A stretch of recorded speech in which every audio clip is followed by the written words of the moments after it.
बिस्मिल्लाहिर्रहमानिर्रहीम वस्सलातु वस्सलाम अला नबीना व मौलाना मुहम्मदिन सल्लल्लाहु अलैहि वसल्लम. अस्सलाम વાલેકુમ અને નમસ્કાર મારા પ્રિય ગુજરાતી ભાઈઓ બહેનો અને વડીલો.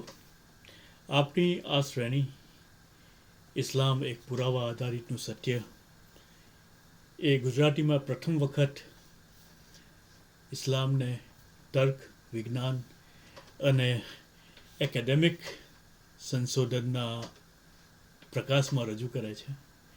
આ શ્રેણી માત્ર મુસ્લિમો માટે નથી, પરંતુ સત્યની શોધમાં રહેલા દરેક માટે છે, ભલે તેઓ કોઈ પણ ધર્મના હોય અથવા હજુ સુધી કોઈ ધર્મમાં ના માનતા હોય.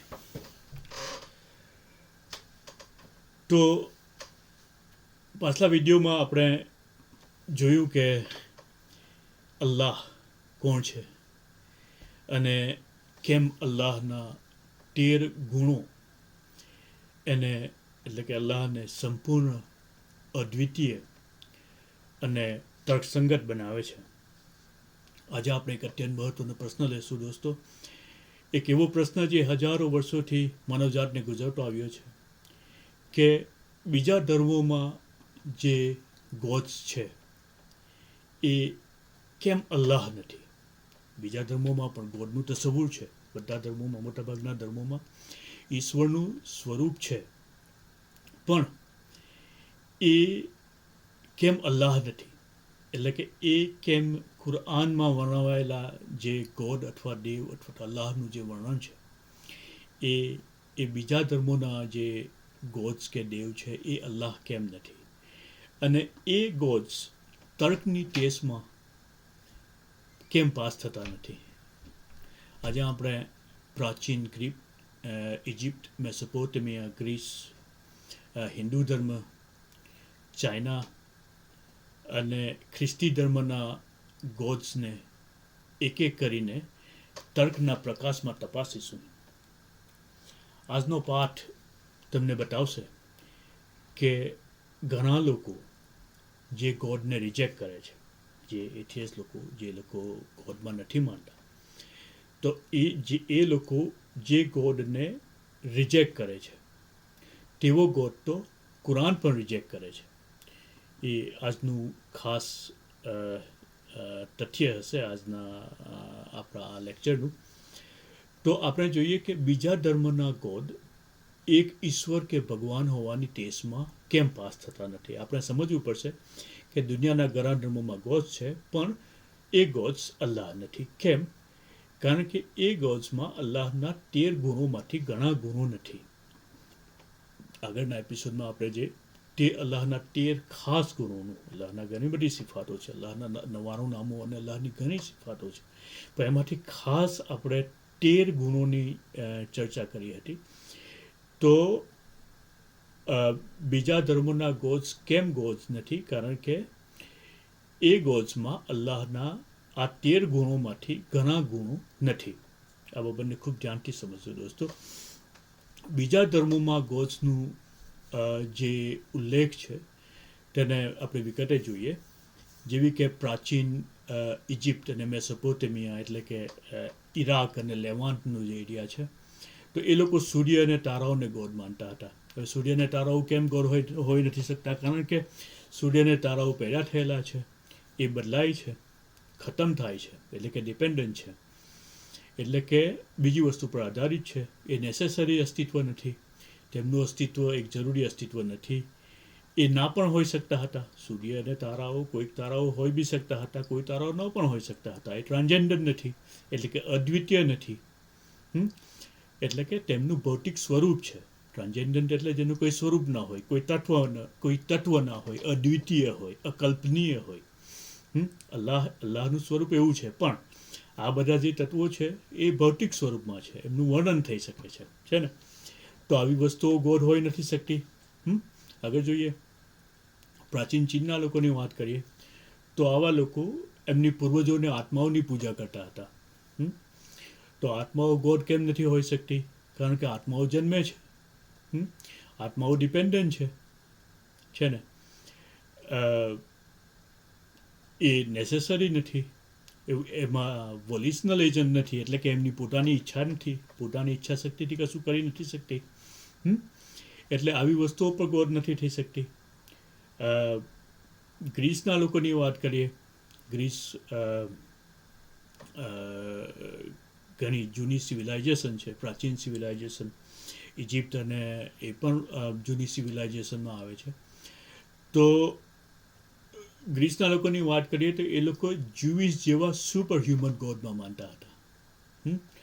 તો આવા સુપર હ્યુમન ગોડ કેમ ગોડ હોઈ નથી શકતા? કારણ કે એનું જે વર્ણન છે એ પ્રમાણે એ ગુસ્સે થાય છે, ઈર્ષા કરે છે, લડે છે. એ ટ્રાન્સજેન્ડર નથી, એક નથી, પરફેક્ટ નથી. અલ્લાહ કોઈ જેવી વસ્તુ નથી. અલ્લાહ પોતે કશા જેવી વસ્તુ નથી. જ્યારે જ્યુઇશ માનવ જેવો છે, તો એ ક્યારેય ગોડ હોઈ નથી શકતો. હિન્દુ ધર્મની વાત કરીએ તો એમાં અનેક દેવતાઓની વ્યવસ્થા છે, અનેક દેવતાઓ છે. બહુદેવતા એટલે લિમિટેશન. આવા દેવ એટલે લિમિટેશન કઈ બાબતે? કે આવા દેવ એકબીજા પર આધારિત હોય છે. બહુ દેવતા હોય તો એ લોકો એકબીજા પર આધારિત હોય છે. તો એ લોકો આવા દેવતાઓ ટ્રાન્સજેન્ડન્ટ કે યુનિક નથી, મનુષ્ય કે પ્રાણી જેવા આકારના છે. એ નેસેસરી નથી, એટલે કે તેમનું અસ્તિત્વ એક જરૂરી અસ્તિત્વ નથી. તે ના પણ હોઈ શકતા હતા. અને મલ્ટિપ્લિસિટી એટલે કે બહુવિધતા પોતે જ એક ખામી છે. Multiplicity it self is a defect છે ને. તો આવી વસ્તુ પર ગોડ હોઈ શકતી નથી. ખ્રિસ્તી ધર્મની વાત કરીએ તો ખ્રિસ્તી ધર્મમાં ખ્રિસ્તી ધર્મની માન્યતા મુજબ ટ્રિનિટી એટલે 3 પર્સન. ફાધર એટલે પિતા, સન એટલે ઈસા અલ ઇસ્લામને નવઝુબિલ્લાહ સન કહે છે, અને હોલી સ્પિરિટ એટલે પવિત્ર આત્મા. તો આ ત્રણેય અલગ અલગ વ્યક્તિઓ માનવામાં આવે છે. ખ્રિસ્તી ધર્મની માન્યતા છે કે આ ત્રણેય એક જ ઈશ્વરીય સ્વરૂપને શેર કરે છે, અર્થાત કે 3 વ્યક્તિઓ પરંતુ એક જ ઈશ્વર. તો ટ્રિનિટીમાં દરેક પર્સન એકબીજા પર નિર્ભર છે. સન ફાધર વગર નથી, હોલી સ્પિરિટ સન અને ફાધર વગર નથી, અને ફાધર પણ ટ્રિનિટીના બાકીના 2 ભાગો વચ્ચે એમનું અસ્તિત્વ નથી. તો ટ્રિનિટીના જે 3 સભ્યો છે એ એકબીજા પર ડિપેન્ડન્ટ છે. તો આનાથી શું થાય છે કે ઈશ્વરમાં એક પ્રકારની રચના કે પરસ્પર સંબંધ અથવા તો નિર્ભરતા ઊભી થાય છે. ઠીક છે. ટ્રિનિટીમાં આ 3 ચેતનાવાળા, 3 ઈચ્છાવાળા, 3 સંબંધવાળા પર્સન છે. તો આ તો બહુત્વતા આવી ગઈ. ઠીક છે. અને એ ઈશ્વરની એબ્સોલ્યુટ વનનેસ સાથે ટકરાય છે. ઈશ્વરના જે એક હોવાનું વધારનાત્યો જે ગુણ છે એની સાથે ટકરાય છે. અને તેથી જ ક્રિશ્ચિયાનિટીમાં જે ગોડનું સ્વરૂપ છે અથવા જે ગોડની વ્યવસ્થા છે તે અધૂરી છે. કુરાન સ્પષ્ટ કહે છે દોસ્તો કે અલ્લાહ એકલો છે, અલહદ. કોઈ ભાગ નથી કે કોઈ સહભાગી નથી. એનો કોઈ ભાગ નથી કે એનો કોઈ સહભાગી નથી. કોઈ વ્યક્તિગત વિભાજન નથી, કોઈ આંતરિક રચના કે કોઈ નિર્ભરતા નથી.